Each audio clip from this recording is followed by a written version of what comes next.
In 1961 in Philadelphia, a woman gives birth in a department store. Soon the doctor arrives and checks on the baby, who won't stop crying. To his shock, the baby has fractured his legs and arms in the womb. Many years later, David takes the train back to Philadelphia after a job interview in New York. When he sees a woman is about to sit next to him, he takes off his ring and hides it in his pocket. They chat about sports and he mentions he's afraid of water, also that he doesn't like football. He also tries flirting with her, but she turns him down and moves to another seat. Then David puts on the ring again. Suddenly the train starts going faster and everything shakes around David. At home, David's son Joseph is watching TV and the news show a train that just derailed, killing everyone inside. Panicking, David checks the notes to realize his dad was on that train. Moments later at the hospital, David wakes up and notices a person being operated on nearby before he's found by a doctor, who asks for his history. David explains he's never had any allergies or underlying conditions and is surprised to learn he's the only survivor from the accident. In fact, the doctor is amazed by David's lack of pain and injuries, not even a single scratch. When David leaves the room, he finds his family waiting for him. Joseph tries to make David and his mom Audrey hold hands, but they quickly drop it. Later at home, David tells Audrey that he doesn't think he got the job, but he'll move out soon anyway. It turns out they're separated and sleeping in different rooms. The next day, David attends the memorial service for the 177 deaths of the accident. After it's done, David returns to his car and finds an envelope with a card that has the limited edition logo. When he opens it he finds no names, just a note asking him how many days he's been sick in his life. Afterward David goes to work, which consists of being security for a football team. With the card still on his mind, he asks the secretary to check how many sick days he's had. Then he watches the team train with nostalgia in his eyes. At the end of the day, David is told by his boss that he's never had a single sick day since took this job 5 years ago, so he's getting a raise. That night David asks Audrey if she remembers him ever getting sick, because he doesn't. Audrey thinks about and admits she can't think of a single day of seeing David sick since she met him in college. A flashback jumps to 1974, where the baby from before is now a teen. It turns out he has osteogenesis, which means all his bones are very fragile and he often ends up breaking them. The boy is afraid of going outside and getting hurt again, not to mention other kids at school call him Mr. Glass. To take him out of his isolation, his mother tells him she left a present for him outside. The boy gathers his strength and gets the gift, which happens to be a comic book. His mother explains he'll get another one each day he leaves the house. In the present, the boy has grown into an adult. His name is Elijah and he has an art gallery dedicated to comic book art. He's very defensive of comics as an art form and cancels a sale when he hears the client wants to give a valuable painting to his 4-year-old. In the afternoon, David and Joseph come to see Elijah to ask about the card. Elijah explains he's interested in David's health and is glad to hear he was never sick. However, Elijah did have an injury. In college, he was in a car accident that hurt his leg and made him quit football. Then Elijah explains he studied comic books all his life and he thinks superheroes are based on old history. Because of his health condition, he's always wondered if there was someone else out there that was the total opposite, meaning someone unbreakable. When he heard Elijah was the sole survivor of the train accident, he thought he could be the one. Joseph is excited about the possibility of his dad being a superhero, but David thinks this is some weird scam and leaves with his son. That night, David reads about the accident on the newspaper, which inspires him to check his closet. He has a gun hidden there and a folder with newspaper clips related to his life. The first one shows the start of his football career and the last one is the car accident. The vehicle is really damaged, so the fact he survived it's a miracle. At that moment he's interrupted by Audrey, who asks him if he's been with any other person. After David says he hasn't, Audrey admits she's been shaken by the train accident and announces she would like to work on their relationship again because his survival is a sign of second chances. Sometime later, Elijah visits David while he's at work, telling him it was no coincidence that he chose security as his job because his instincts want him to protect people. While they walk near the line, David stops to look at a particular guy and thinks he'll leave before he can be patted down.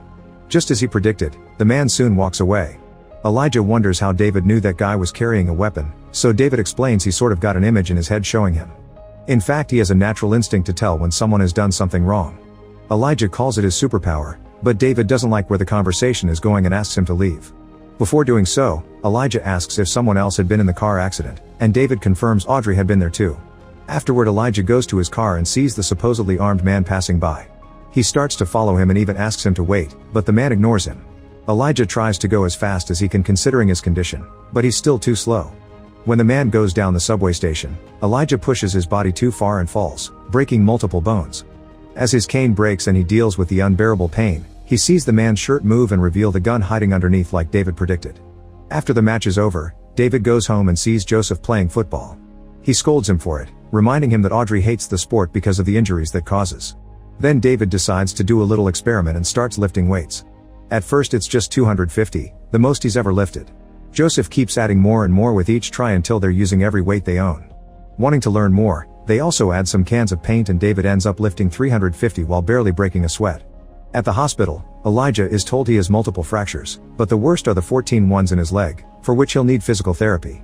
Later he ends up attending physiotherapy with Audrey and uses the chance to ask about her marriage while pretending to simply wanting to know his doctor better. He learns that David's car accident making him quit football is what got them together since she can't stand the sport and the harm it causes. While asking more questions, Elijah accidentally says David's name and Audrey gets suspicious. Elijah shares his theory but Audrey doesn't know what to think.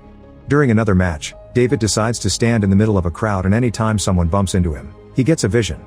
At first it's just the voices of a yelling kid, but then he sees a man suspiciously picking something from the trash. Suspicious, David makes the guy step out of the line to search him, yet he finds nothing in his pockets. David decides he was fooled to believe he had a power. At that moment David gets called to the school because Joseph was hurt. The teacher explains Joseph got in a fight and wonders if David remembers her from when he studied there. She tells the story about the time child David fell in the pool and laid on the bottom for 5 minutes. When they pulled him out, he was dead until the paramedics revived him. In the end they changed the rules of conduct around the pool because of him and the kids share the story as an urban legend. Hearing this makes David even more convinced he isn't a superhero.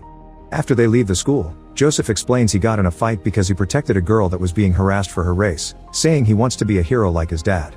David tries to insist he's normal, but Joseph doesn't believe him. In the evening, Audrey tells David that Elijah told her everything. Before they can discuss it, they discover that Joseph has grabbed David's gun and points it at him, wanting to prove he can't get hurt. The kid hesitates for several seconds and David manages to talk him into putting it down. The next day, David visits Elijah, who immediately confirms the man from the stadium had a gun. Elijah also thinks David didn't get hurt during the car accident. He made up a lie to quit football so Audrey would date him. David doesn't want Elijah to bother him or his family anymore and tells him how he got pneumonia as a kid because of the time he almost drowned, which should be enough proof to drop the subject. Later Elijah is at the comic book store in a not responsive state. The clerk needs to close the shop so he starts dragging Elijah out in his wheelchair, but Elijah keeps moving the wheel to make him mess up. After a few tries, Elijah finally talks when he finds the comic he wants. Meanwhile David and Audrey leave Joseph with a babysitter so they can go out on a date. They have drinks together and try to reconnect, forcing David to admit he's kept his family at arm's length because something doesn't feel right. When they come back, the babysitter tells them she picked a phone call from New York saying David got the job. However, the family assures her they aren't going anywhere. There's also a message on the machine from Elijah, explaining every hero has a weakness and David's kryptonite is water. Desperate for answers, David sneaks in the middle of the night to find the train from the accident. He looks at the destroyed car and knows nobody normal could have survived it. This triggers the memory of the car accident and it's revealed he got out just fine, but Audrey had been stuck inside the burning vehicle. David used his super strength to rip the car door off and save Audrey. Soon someone arrived to help and David realized it was weird for him not to be hurt. Overwhelmed by the memory, David calls Elijah and admits he never suffered an injury in his life, wondering what he should do. Elijah tells him to go where people are. Moments later, David goes to a crowded area and opens his arms as he starts looking into people's crimes on purpose. He sees a woman distracting a clerk to steal jewelry, a guy throwing a bottle at a black group while insulting them for their race, and a guy taking advantage of an unconscious drunk girl. When he bumps into the janitor, he discovers the guy killed a man to take over his house. David waits for the janitor to finish his work and follows him to the house, noticing he enters through the back door. Following the same route, David gets inside too and discovers the place is a mess, not to mention the owner's body is still on the stairs. Then he looks around the rooms and finds 2 kids tied up in a closet. David immediately frees them and asks them to be quiet. Next David checks the main room and finds the mother tied up as well. The balcony door is open and David steps through it, thinking the guy may have escaped. At that moment the janitor appears behind David and pushes him off the balcony, causing him to fall on a wet surface. David looks around and realizes he's on a pool cover, which slowly begins to sink under his weight. Entangled in the fabric, David can't swim and keeps struggling to breathe and survive. Thankfully a stick suddenly appears in the water and he grabs it so he can be pulled out. It turns out the kids have come to rescue him. Afterward David returns to the main room and grabs the janitor from behind to choke him. The man fights back and pushes David against the wall, which causes damage on the surface. David is still stronger and manages to kill the guy in the end. Then he frees the mother, but unfortunately she's already dead.